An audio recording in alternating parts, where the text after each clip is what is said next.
د کندهار والي په مشرۍ د همغږۍ زیاتولو نوبتي غونډه جوړه شوه. د دوشنبې په ورځ مازدیګر ولایت مقام کې د کندهار والي حاجي محمد یوسف پاپا په مشرۍ د همغږۍ زیاتولو نوبتي غونډه جوړه شوه چې د امنیتي ادارو ترڅنګ د یو شمېر نور ملکي ادارو مسؤلینو هم پکښې ګډون کړی و.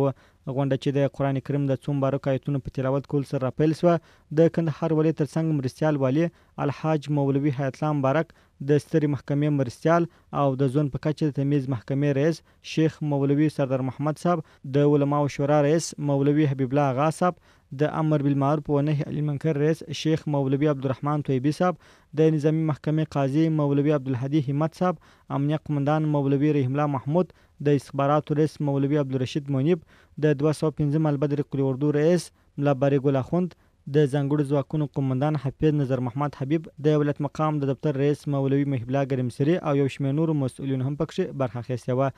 د غونډې په پیل کې د امنیتي ارګانونو ترمنځ د همغږۍ راوستلو په موخه د تیر مجلس موضوعات تعقیب شوله چې د کندهار ولایت مقام د دفتر رئیس مولوي محب الله ګرمسری غونډې ته وړاندې کړل او اړوندو مسؤلینو یې په اړه ترسره کړي راپورونه شریک کړل او وروسته د ټولو امنیتي ارګانونو مسؤلینو خپل راپورونه او لاسته راوړنې د غونډې له ګډونوالو سره شریک کړل. همداراز مجلس کې د کندهار والي په مشرۍ کندهار کې د لا ښه امنیت خوندي کېدو، له یو بل سره زیات همغږي راوستلو، له ولس سره ښه چلند کولو او هیوادوالو ته د ښې امنیتي فضا رامنځته کولو په موخه هر اړخیز بحث او خبرې وسوې او د دې ترڅنګ ټولو نظریات شریک کړل. د غونډې په وروستي کې کندهار والي حاجي محمد یوسف پاپا له راغلو ټولو مسؤلینو څخه وغوښتل ترڅو په ټولو برخو کې له یو بل سره همکاري وکړي، همغږي وساتي، د کارونو د پرمختګ په برخه کې د یو بل ملاتړ وکړي، د ولس سره ښه چلند وکړي او د کندهار ښار او ولسوالیو د امنیت لا خوندیتوب ته